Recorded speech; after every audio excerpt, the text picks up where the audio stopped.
No nii, Reedu, mulle nüüd on niisugune lugu, et me saame nüüd need tooted endale, aga me peame nüüd vennalikult ilusti ära jagama. Et ole siis nii armas ja ma lähen käin tualetis ära, et ma tulen tagasi, siis jagame need ilusti ära.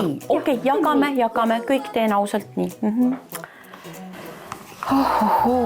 Nii, tegelikult on mul, seda on vaja.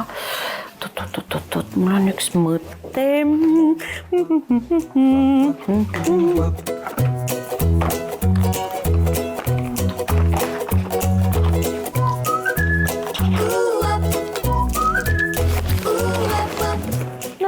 Kullake, kui palju jätsin sulle. Tead, mul seda on, seda ilus staffi, et ma jätsingi sulle rohkem ja need kallimad tooted. No nii armas, võt see on tõeline sõber nagu. Jooksen. Aga ise midagi võtsid ka. Tšau. Jah, see on nii tore nagu, nii tore. Need on tühjad karbid ju.